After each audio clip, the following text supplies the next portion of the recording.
আমার বোনপো আমাদের সাথে আমাদের বাড়িতেই থাকতো। সে সব সময় আমাকে লুকিয়ে লুকিয়ে দেখতো। একদিন আমি জামা কাপড় পাল্টাচ্ছিলাম, হঠাৎ আমার চোখ পড়ে যায় যে আমার ভাইপো আমাকে আড়াল থেকে দেখছে। আমি তাকে খুব মারি, সবার সামনে তাকে ঘর থেকে বের করে দিই। একদিন আমি বাজার করে ঘরে ফিরি, এসে যা দেখি তা দেখে আমার হুঁশ উড়ে যায়। কারণ আমার মেয়ের সাথে সোনু কাজ করার সময় একটু দেখে কাজ করবে তো, চোখ কান খোলা রাখবে তো। সব সময় এত তাড়াহুড়ো করো, কাজ করো। আমার শাশুড়ির গলার আওয়াজ শুনে আমি তাড়াতাড়ি করে পেঁয়াজ ঢেলে বাইরে বেরিয়ে আসি। কি জানি আমি আবার কি ভুল করে ফেলেছি। আমার 6 মাসেও একদিন যায়নি যেদিন আমি শাশুড়ির কাছে বকা খাইনি। আমার শাশুড়ি এক হাতে ঝাড়ু নিয়ে অ্যাকোয়ারিয়ামের কাছে দাঁড়িয়ে আছেন, যেটা দেওয়ালের সাথে লাগা ছিল। অ্যাকোয়ারিয়ামের আমি পিছন থেকে ঝাড়ু দিয়ে জোরে ধুলে বার করার চেষ্টা করছিলেন। এটা ওনার রোজকারই কাজ, ঘরের কোনায় কোনায় গিয়ে আমার কাজের খুঁত বার করা। স্বামী অনিকেদের আসার সময় হয়ে গেছে। সে যদি এসে তার মায়ের হাতে ঝাড়ু দেখে তাহলে আমার কপালে দুঃখ আছে। আমি এগিয়ে গিয়ে মাকে বলি, ঝাড়ুটা আমাকে দিন মা, আমি ধুলো বের করে দিচ্ছি। শাশুড়ি মার মুখটা বেজায় করে আমার হাতে ঝাড়ুটা ধরিয়ে দিলেন আর বললেন, আমার মেয়ে ঘর পরিষ্কার করে রাখতো, তখন সারা বাড়ি চকচক করতো। সেই শ্বশুর বাড়ি চলে যাওয়ার পর থেকে বাড়ির চমকটাই নষ্ট হয়ে গেছে। ওনার কথা শুনে আমার খারাপ লাগে। আমি সারাদিন ধরে বাড়ির কাজ করতাম, কিন্তু কিছুতেই ওনার মেয়ের মতো কাজ করতে পারতাম না। অনেক চেষ্টা করে আমি কোনো না কোনো দিক থেকেই ধুলো বার করার, যখন রান্নাঘরে যাই তখন সব পেঁয়াজ পুড়ে ছাই হয়ে গেছে। আমি বুঝতে পারছিলাম না আমি কি করব। বাড়িতে আর পেঁয়াজ নেই। আর বিকেলে আমার ননদ আসবে তার স্বামীর সাথে। আমি মাকে কিছু না বলে চটপট ঘরে গিয়ে অনিকেতকে ফোন করে বলি যে সে যেন ফেরার সময় পেঁয়াজ কিনে নিয়ে আসে। এটা শুনে অনিকেত একটু রেগে যায় আর বলে, তোমার সব কাজ কি শেষের মুহূর্তে মনে পড়ে? কিন্তু যখন আমি তাকে অনুরোধ করি তখন সে রাজি হয়ে যায়। আর ফেরার সময় হয়েছে, তার আগে আমি লুকিয়ে লুকিয়ে পোড়া পেঁয়াজগুলো ওখান থেকে সরিয়ে দিই। আমার ননদ আসার আগেই আমি বিরিয়ানি বানিয়ে ফেলি। আমার ননদের বিয়ে তো আমার সাথেই হয়েছিল। সে চলে গেলেও তার এই বাড়িতে অনেক স্মৃতি রেখে গিয়েছিল। উঠতে বসতে আমার শাশুড়ি তার মেয়ের কথাই বলতেন। আমি খুব যত্ন করে খাবার সাজিয়ে আমরা যখন সবাই খেতে বসি তখন আমার স্বামী বিরিয়ানির খুব প্রশংসা করে, কিন্তু আমার শাশুড়ি আমার সব আনন্দে জল ঢেলে দেন। তিনি বলেন, কিন্তু আমার মেয়ের হাতের বিরিয়ানির রঙটা কত সুন্দর। এটা শুনে আমার সারাদিনের খাটনিটা মাটি হয়ে গেল। আমার পেটও ভরে গেল, খিদে আর রইল না। সবার এঁটো বাসন তুলে সেগুলো রান্নাঘরে মাজতে নিয়ে যায়। আমার চোখে জল চলে আসে। আমার বাবার বাড়ির কথা খুব মনে পড়ে যায়। ওখানে বাবা আমার সব কাজের কত প্রশংসা করত। আমার সব রান্না করা জিনিস সবাই চেটে পুটে খেত। আর এখানে হাজার চেষ্টা করার সত্ত্বেও কারোর আমার কাজ পছন্দ হয় না। আমার স্বামী আর শাশুড়ি সারাদিন আমার ননদই তাদের প্রাণ ছিল। আমার শাশুড়ির ভাইপোর বিয়ে ছিল আর তার জন্য আমি জামা কাপড় বাছছিলাম। তখন আমার শাশুড়ি মা ঘরে এসে বললেন, বৌমা, আজ তুমি শাড়ি পরে যেও, কারণ আমার মেয়েও শাড়ি পরে আসছে। এটা শুনে আমি চিন্তায় পড়ে যাই। আমি শাড়ি সামলাতে পারি না, কিন্তু এটাও বুঝতে পারছি না যে আমার ননদ শাড়ি পরেছে বলে আমাকেও শাড়ি পরতে হবে কেন। অনিকেত অফিস থেকে ফিরে আমার মুখ গোমড়া দেখে জিজ্ঞেস করে, কি হয়েছে? আমি বলি, মা আমাকে শাড়ি পরতে বলেছেন। আমার শাড়ি পরতে ভালো লাগে না। হাজার চেষ্টা করে ঢাকা সত্ত্বেও মনে হয় যে আমার চেহারা যেন পুরোপুরি ঢাকা পড়েনি। অনেকে হেসে বলে, তুমি শাড়ি পরো না, শাড়ি শুধু আমার বোনকেই মানায়। এটা শুনে আমার খুব রাগ হয়। আমি জেদ করে শাড়ি পরি, আর কোনো রকমে টলতে টলতে গিয়ে বিয়ে বাড়িতে পৌঁছে যাই। ওখানে গিয়ে আমি জানতে পারি যে আমার ননদ গর্ভবতী। সে সেই খুশির খবরটা সবাইকে শোনাচ্ছে। এটা শুনে আমিও খুশি হই, কিন্তু কিছুক্ষণ পরে আমার সব আনন্দ মাটি হয়ে যায়। আমার ননদ গর্ভবতী হয়েছে শুনে সবাই আমাকে প্রশ্ন করতে শুরু করে যে আমি কবে গর্ভবতী হব, কারণ আমাদের একসাথেই বিয়ে হয়েছিল। আমি বুঝতে পারছিলাম না যে সবার প্রশ্নের উত্তর কি দেব। পরের দিন আমার শাশুড়ি মা আমাকে ডাক্তারের কাছে নিয়ে যান। তারপর জানা যায় যে আমার কিছু সমস্যা আছে, যার চিকিৎসা হওয়ার পরই আমি মা হতে পারবো। বাড়িতে এসে আমার শাশুড়ি মা সারা বাড়ি মাথায় করে তোলেন। আমি দরজা বন্ধ করে বসে থাকি। অনেকে আমাকে নিয়ে কিছু বলে না, কিন্তু সবাই আবার আমার ননদের প্রশংসা করতে থাকে। আমার শাশুড়ি তার জন্য অনেক রকমের রান্না করতেন। আমাদের বাড়ি থেকে তার জন্য খাবার, ফলের জুস সব যেত, যেন মনে হতো যে তার শ্বশুর বাড়িতে কিছুই নেই। শেষমেশ সেই দিনটি আসে যেদিন আমার ননদের একটা ফুটফুটে ছেলে জন্ম দেয়। আমার ননদের ছেলে অনেক ছোট বয়স থেকেই আমাদের বাড়িতে থাকতো। আমার ননদের স্বামী কাজে যাওয়ার সময় তাকে আমাদের বাড়িতে দিয়ে যেত, আর ফেরার পথে তাকে নিয়ে যেত। আমার ননদ ঘর আর বাচ্চা দুটো একসাথে সামলাতে পারতো না, তাই সে তার ছেলেকে আমাদের বাড়িতে পাঠিয়ে দিত। সেই ছোট্ট বাচ্চাটাকে আমি খুব ভালোবেসে ফেলি। আমার শাশুড়ি মায়ের বয়স হয়েছিল, ওনার ক্ষমতা ছিল না অত ছোট বাচ্চাকে সামলানোর। তাই আমার ননদের ছেলে আকাশের দায়িত্ব আমার ঘাড়ে এসেই পড়ে। কিছুদিন পর আবার সুখবর আসে যে আমার ননদ আবার মা হতে চলেছে। তারপর সে আকাশকে পুরোপুরি আমার উপর ছেড়ে দেয়। আকাশকেও আমি নিজের সন্তানের মতো করে বড় করতে থাকি। আমার নিজের কোনো সন্তান ছিল না, তাই আমি আকাশকে নিজের সন্তানের মতো ভাবি। আমার ননদ আকাশকে আর বাড়ি ফিরিয়ে নিয়ে যাওয়ার কথা বলে না, আর সে বরাবরের মতো আমাদের বাড়িতেই থেকে যায়। আমরা আকাশের প্রতি ভালোবাসা দেখে ভগবানের আমার উপর কৃপা হয়েছিল। আকাশের যখন 3 বছর বয়স, তখন আমার একটা মেয়ে হয়। আমার মেয়ে হওয়ার পরেও আমি আকাশকে নিজের কাছেই রাখি। আমার দুটো বাচ্চাকে আমি একসাথেই বড় করি। আমার ননদ একের পর এক 5টা বাচ্চা হয়, তার আকাশকে নিয়ে কোনো চিন্তা নেই। আমি শাশুড়ি আকাশকে ছাড়া এক মুহূর্ত থাকতে পারতেন না, তাই সে আমাদের বাড়িতেই বড় হয়। দেখতে দেখতে অনেকগুলো বছর কেটে যায়। আমার মেয়ে কুসুম বয়স যখন 15 বছর, আর আকাশের তখন 18 বছর। আমার এখনো মনে হয় যে কালকেই আমি বিয়ে করে এই বাড়িতে এসেছি। আমার শাশুড়ি মার বয়স হয়েছেন, উনি আজকাল ঘর থেকে খুব একটা বের হন না। দিনকাল ভালোই কাটছিল। একদিন আমি সোফায় বসে চা খাচ্ছিলাম। কুসুম আমার পাশে বসে বই পড়ছিল। আমি তাকে জিজ্ঞেস করি, কি ব্যাপার, আজকাল আকাশ দাদা তোকে পড়াশোনায় সাহায্য করে না? কুসুম মাথা নেড়ে নাড়ে আর বলে, আজকাল আমার আকাশ দাদার ব্যবহার ভালো লাগে না। ও কেমন যেন বদলে গেছে। ওর সাথে কথা বলতেও ইচ্ছে করে না। ওর সাহায্য আমার কাছে কোনো প্রয়োজন নেই, আমি নিজেই পড়ে নেব। এটা শুনে আমার মা হাসি পায়। ভাই বোনদের মধ্যে এরকম ঝগড়া তো হয়েই থাকে, কিন্তু আমি দিন দিন লক্ষ্য করি যে তাদের মধ্যে দূরত্বটা বাড়তেই থাকে।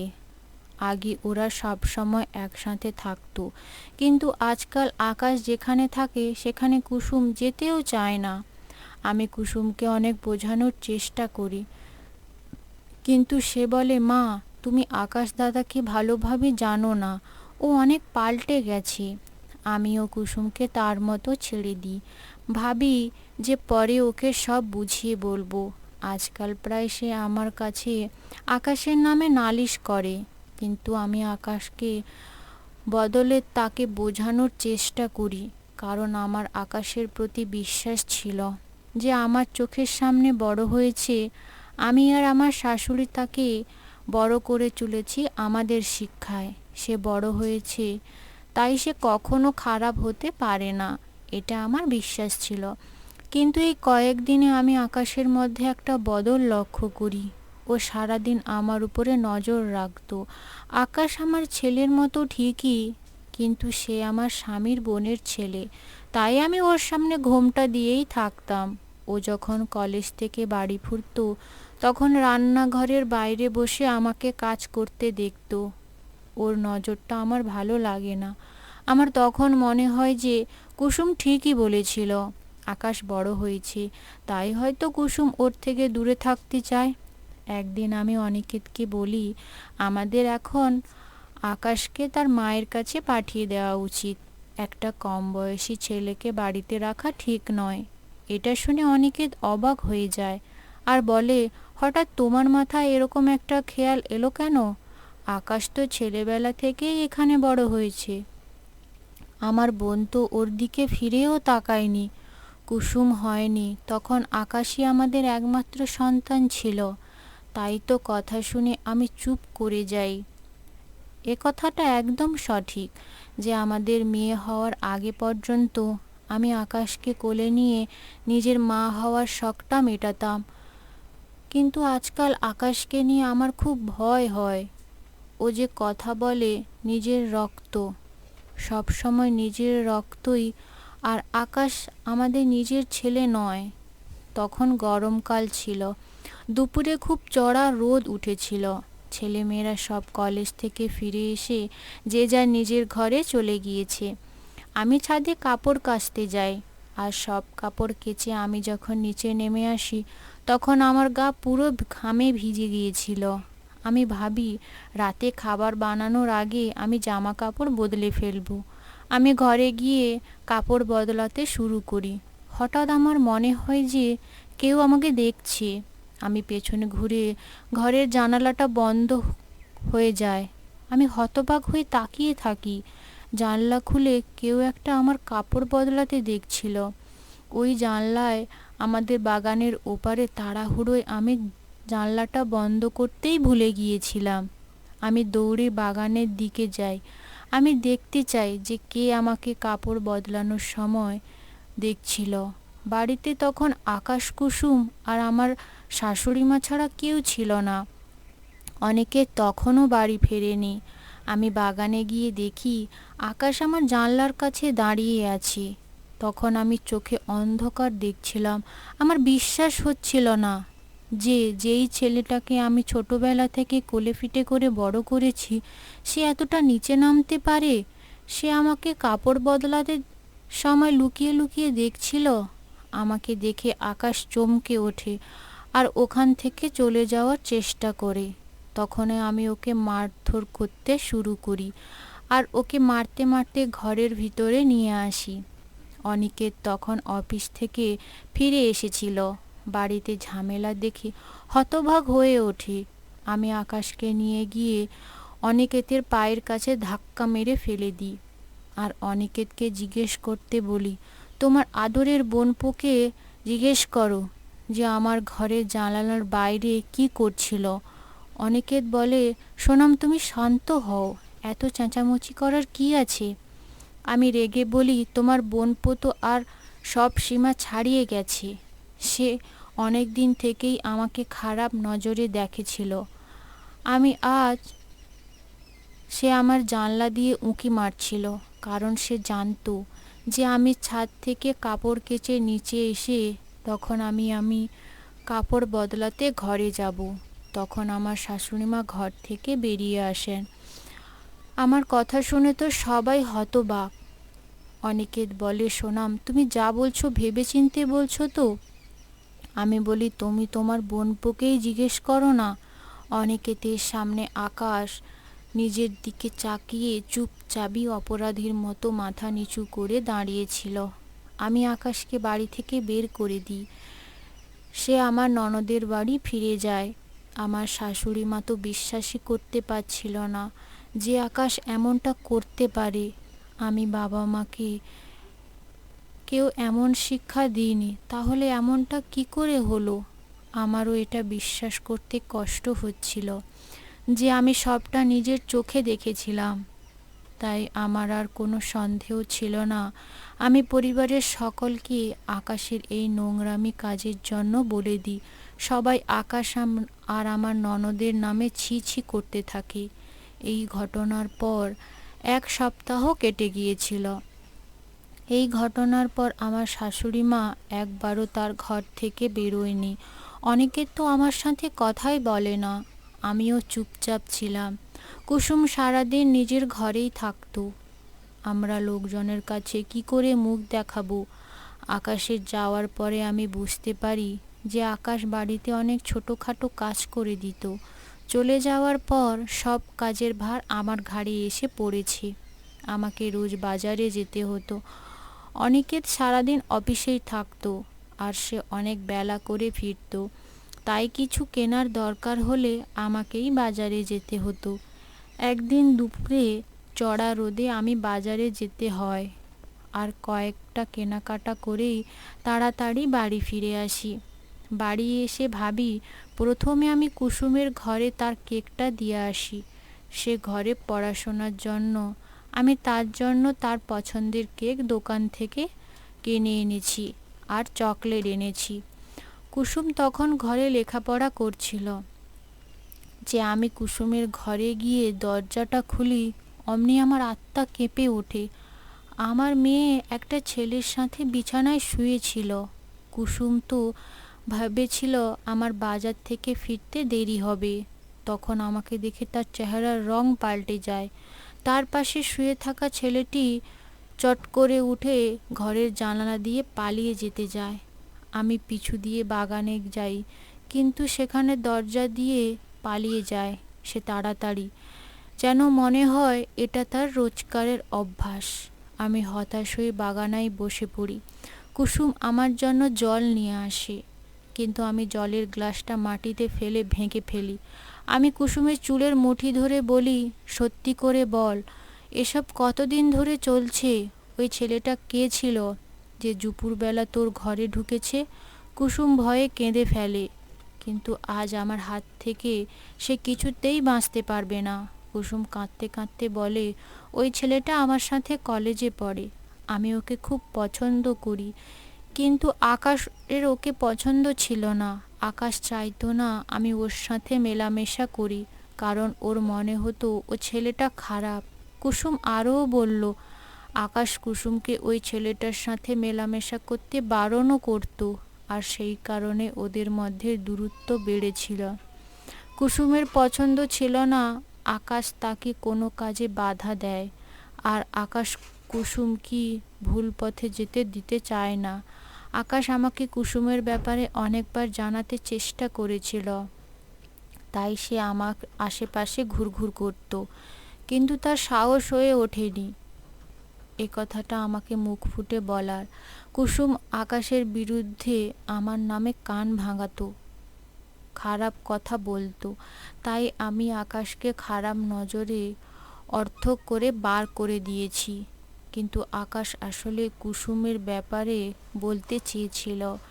সেই দিনও যখন আমি জামা কাপড় পাল্টাচ্ছিলাম, তখন ওই ছেলেটা কুসুমের সাথে দেখা করে বাগানে পিছনে যায়। দরজা দিয়ে পালিয়ে যাচ্ছিল। তার নজর যখন আমার জানালার দিকে পড়ে, তখন সে উঁকি মেরে আমার ঘরে লুকিয়ে লুকিয়ে দেখছিল আমাকে। আমি যখন বাগানে পৌঁছাই, তখন ওই ছেলেটার পিছনে দরজা দিয়ে পালিয়ে গেছিল। আকাশকে দেখতে পাই, আর আমার মনে হয় যে আকাশই আমার ঘরের জানালার বাইরে উঁকি মারছিল, কিন্তু আসলে সেটা আকাশ ছিল না, ছিল সেই কুসুমের প্রেমিক। অনেকে তার আমার শাশুড়ি যখন আকাশকে প্রশ্ন করে সে তখন কোনো কথা বলে না, কারণ সে চায় না কুসুমের সম্মান বাঁচাতে চেয়েছিল। এটা যদি জানাজানি হতো যে কুসুম তার নিজের বাড়িতে তার প্রেমিকের সাথে দেখা করে, তাহলে সবাই ছিছি করতো। আমার শাশুড়ি মায়ের সবাইকে বলে বেড়াতো আমি আমার মেয়েকে শিক্ষা দিতে পারিনি। আকাশ চায়নি আমার দিকে কেউ আঙুল তুলুক, তাই সে সব দোষ নিজের ঘাড়ে নিয়েছিল। কুসুম সবটা জেনেও চুপ করেছিল, সে সত্যিটা বলেনি। কুসুমের কথা শুনে আমার হুঁশ উড়ে যায়। আমি না জেনে অনেক বড় ভুল করে ফেলেছি। যাকে আমি দোষী ভেবেছিলাম সে আসলে আমার বাড়ির সম্মানের কথা ভেবেছে, এত কিছু সহ্য করেছে। আমাকে এখনই যে করেই হোক ভুলটা শুধরে নিতে হবে। আমি তখনই আমার ননদের বাড়ি চলে যাই, আর সেখানে গিয়ে আকাশের কাছে হাত জড়ো করে ক্ষমা চাই। আকাশ আমাকে জড়িয়ে ধরে বলে, মামি, আমি তোমার ক্ষমা চাওয়ার কোনো প্রয়োজন নেই। আমি তোমাকে খুব ভালোবাসি, তার জন্য আমি সব কিছু করতে পারি। আজ আকাশ প্রমাণ করে দিল যে ভালোবাসার সম্পর্ক রক্তের সম্পর্ক থেকে অনেক বড় হয়। আমি বাড়ি ফিরে অনিকেত আর আমার শাশুড়ি মাকে সবটা খুলে বলি। আমি আকাশের সাথে অন্যায় করেছি, তাই তারা আমাকে যে শাস্তি দেবে আমি মাথা পেতে নেব। কিন্তু সবাই আমাকে ক্ষমা করে দেয়। এখন আমাকে আর অনিকেতকে, কুসুমকেই ভুল পথ থেকে যেতে আটকাতে হবে। রক্তের সম্পর্ক প্রতারণা করতে পারে। এখনকার সমাজে নিজের মানুষরাই আগে বিশ্বাসঘাতকতা আর প্রতারণা করে, কিন্তু দূর সম্পর্কের আত্মীয়রা, যাদের সাথে কোনো রক্তের সম্পর্ক নেই, শুধুমাত্র ভালোবাসার সম্পর্ক রয়েছে, তারাই মানুষ হয়ে আমাদের পাশে দাঁড়ায়। কি তাই তো বন্ধুরা? আপনি যদি আমার মতের সাথে একমত হয়ে থাকেন তাহলে অবশ্যই কমেন্ট করে জানাবেন। আর যদি গল্পটি ভালো লেগে থাকে তাহলে একটি লাইক করে দেবেন, আর অতি অবশ্যই চ্যানেলটি সাবস্ক্রাইব করে দেবেন পরবর্তী নতুন গল্পের জন্য। ততক্ষণে সবাই ভালো থাকবেন, সুস্থ থাকবেন। আর এই স্বার্থপর পৃথিবীতে আপনার খেয়াল কেউ রাখবে না, তাই নিজের খেয়াল নিজেই রাখবেন। দেখা হবে পরের ভিডিওতে। ধন্যবাদ বন্ধুরা।